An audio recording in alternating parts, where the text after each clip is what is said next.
They say Dubai is one of the most lavish cities in the world, but is it all hype? In today's video, I'm going to reveal the truth behind the glitz, the glamour, and all the surprises you see all over social media. And after living here for 2 years, I'm going to reveal the truth. Dubai has rocketed onto everyone's bucket list. The $1 million yachts, the spotless streets, the safety, but is it really worth all the hype?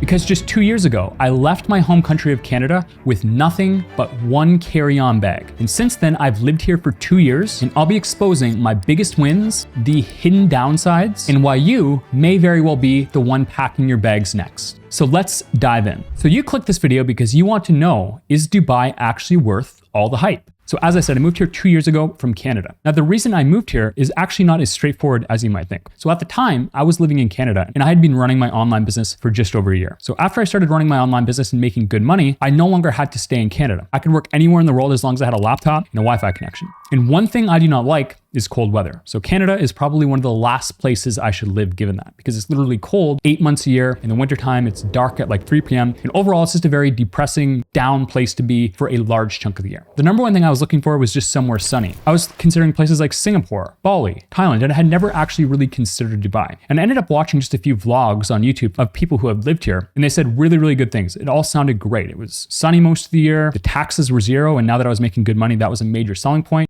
I had never been there before, but I thought, you know what, I'll just go and give it a try. So as I said, I booked my flight with just a carry-on bag and I booked for 2 weeks. I thought I'll go try it out. And then when I landed, it was like I was in a completely different world from Canada where I was coming from. And I ended up never actually leaving. So one conception that people have online is that Dubai is just literally only millionaires. And it actually couldn't be farther from the truth. So just in terms of cost of living, Dubai is actually a lot cheaper than some of the other major cities in the world. So the place I live in now, it's a 60th floor service department, which means the furniture is all in there already. We have our maids. It's essentially like living in a hotel. So I pay around $15,000 to $16,000 per month to live here, which to some people might sound like an insane amount of money. But if this place was in a city like New York or London, it would probably be closer to $40,000 to $50,000. So what you get in terms of your dollar value when you're getting a house in Dubai compared to some of the other major cities is actually very, very good. And Dubai is a place where you can have the top end restaurants where you can go spend thousands of dollars on a dinner, or you can go spend thousands of dollars on bottles at the club. But there are also a ton of other restaurants that are just very reasonable priced compared to any other big city in the world. Now, Dubai also has a great service industry. So I can hire a maid, for example, to come clean my whole house for $30 to $40, where in Canada or the US, that might be $200 or $300. I also every week have a masseuse come. So the masseuse will literally bring a table into my house, set it up in the living room, and I pay like $150 for a 90-minute massage. In Canada or the US, oftentimes that isn't even an option at all. And if you even drive to the spa, it's going to cost you $300 or $400. So there are a lot of things like this that are actually a lot cheaper in Dubai compared to many of the other places in the world. So overall, in terms of cost of living, it's definitely not cheap, but I wouldn't say it's more expensive than anywhere else. And compared to many other big cities, I would actually see you get a lot more for your money. Second thing I will cover is the social scene. So Dubai is one of the only places in the world where I can meet people who are running the same sort of businesses as me. So every week I can go grab lunch with someone who's running like an online business, or on the weekend we can rent a yacht and all go out together and chat. So it is very, very unique and probably the best city in the entire world for meeting other online entrepreneurs, which is one of my favorite things about it. Now, one thing you have to be careful of is you have to be disciplined. So it's very easy to come here and get surrounded by the wrong crowds. It's very easy to end up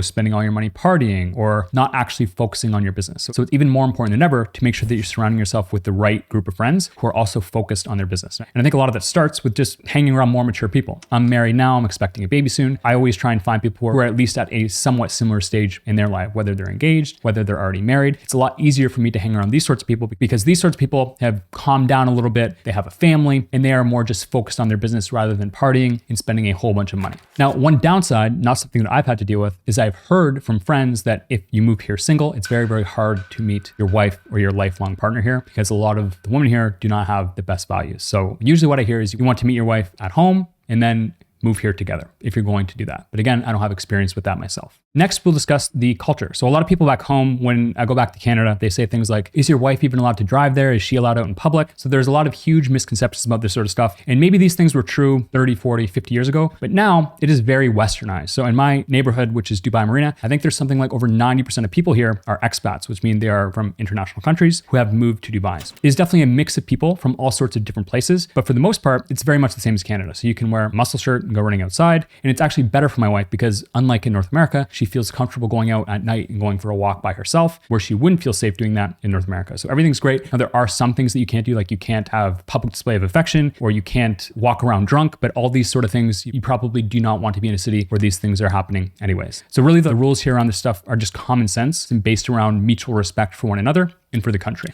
Now, one of the downsides of Dubai is the weather. So it is either literally the best weather ever, which I would say is from November until March, where it's around 20 to 25 degrees Celsius, 75, 80 Fahrenheit every single day with perfectly blue skies every day. So from November till March, it is literally perfect. There is no better weather. And then you have a few months that are in the middle. So you have like September, October, April, May, where it's getting very hot. You can still enjoy outside, but you don't want to be moving around too much, running around or anything like that. And then the months between that, so June, July, August, are so hot, you do not want to be anywhere outside at all, which is why we spend around 7 to 8 months per year here. And then we usually go home for 4 to 6 weeks to Canada to see family, which is why we plan on spending at least some of our summers in Europe moving forward. We're not sure exactly where yet, but that will be the nice balance where we'll have Dubai for 7 to 8 months a year, Canada for about a month, and then Europe for a couple months as well. Now, some of my friends have said when they've been in Dubai in the summer months where it's so hot, you can't even go outside. It's some of the best months to actually lock in and do work because there's not a lot of people here. You can't really go outside. So all you really have to do is work. So I've had a few people tell me that where they've had important things to get done, where they had to get a lot done in a short period of time, they've come to Dubai specifically for that reason. So it really depends what you're looking for during your summer months. If you really have to lock in, it might be great for you. Next, we'll have the work and networking opportunities. So especially once you start running your business and once you start getting at least decent levels of success, one of the things that can help you advance the most is literally networking. Now, I'm not someone who goes to networking events or masterminds. I've literally never done that my entire life, but literally just meeting people and meeting friends who are running the same sort of businesses as you, you can share insights with each other and you can help each other advance. And this has helped me exponentially. Literally just being in a place where I can meet friends doing the same sort of thing as me. We can meet up on a Sunday at a beach club or go on a yacht and just talk about different ideas and what's working in our businesses. And then we can both help each other out and help each other advance. So this has been absolutely game changing for me and my businesses. So the networking and the ability to meet like-minded friends is literally off the charts. And by far, I would say the #1 city in the world for that.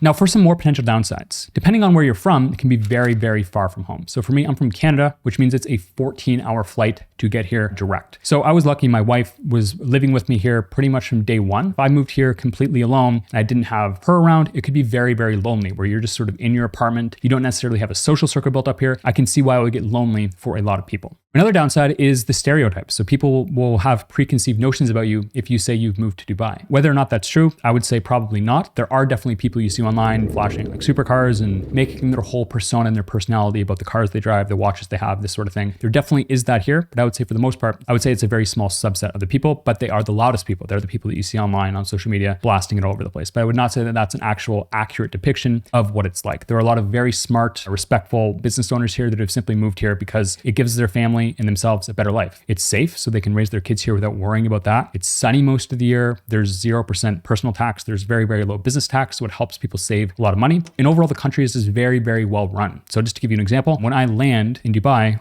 when the plane touches the ground until I actually get my bag and I'm in the taxi is around 12 minutes. The same thing in Toronto takes about 2.5 hours. So the country is very much run like a startup business. If something doesn't work, they'll fix it. They're very, very quick to change things and to cater to the entrepreneurs and make it a place where successful entrepreneurs want to move to. So another thing, which can be a positive or a negative, is Dubai is a very, very big city. So for me, I grew up in a tiny town in Canada, but growing up, I played a lot of hockey. I even played semi-professionally. So I had actually moved out since I was 15 years old. I was always used to moving to other cities on road trips for hockey. I was out of the house very young. And before I moved to Dubai, I had actually moved to Toronto for a year. So I had grown up, moved out of the house at 15, been away on road trips and all sorts of incidents for hockey. So it wasn't really that big of an adjustment for me. I was very comfortable just flying, getting on a plane alone from Hawaii. But if I had literally lived in a tiny town my whole life and then flew here for the first time, that would have been a much, much bigger distance. So it's a big city. There's lots of traffic, lots going on. So you really want to take that into account when you're deciding where to live. So our place, it isn't a busy area, but we have a 60th floor room with a view out over the beach. So we actually very, very rarely leave our place. So you can get groceries delivered to your door in just a few minutes. Our masseuses come here. The gym's upstairs. There's a spa here. So I don't really have any reason to leave unless I'm meeting up with friends or something. So I don't really get a lot of the stress that some people might get if they're literally stuck in traffic around a bunch of tourists every single day. So you do want to be deliberate about this and definitely take this into account when you're deciding where to live.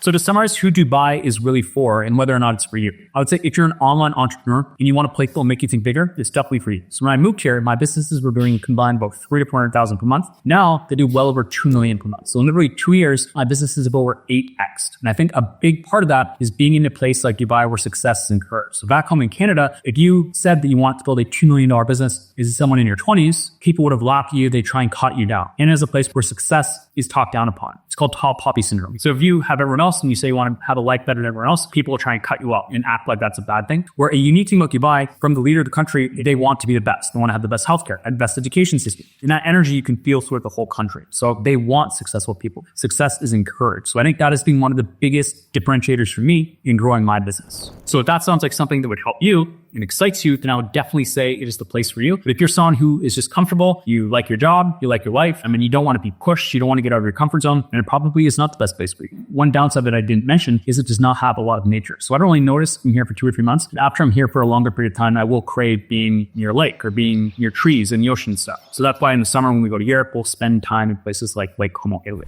That brings us to the final point. So after living here for 2 years, do I regret it? I do not. I would say it was by far the best decision of my life, but I'm not going to take what's been the case for me and say that it's automatically going to be the case for you as well. So if I were you and you're considering it, consider every one of those points I talked about. Whether you're an entrepreneur, whether your family would move with you, whether you're okay with taking some time to actually build up your social circle, whether you're okay with being far from home. All these things are things you have to consider, and those will be the number one determinants of whether or not you have as good of experience as I have. So if you have any questions at all about living in Dubai and the reality of it, you can put in the comment section below and I'll get back to every one of you. And if you want to check out the business models that allowed me to go from literally being a complete beginner, over $180,000 in debt, to literally living the life of my dreams as a multimillionaire in Dubai in just a few short years, I'm going to link the training tab that shows you exactly how it works right here at the Even Click. I will also put it in the description below where you can go check that out. If you took any value or enjoyed today's video, hit subscribe to my channel below, like the video, and I will see you next time around.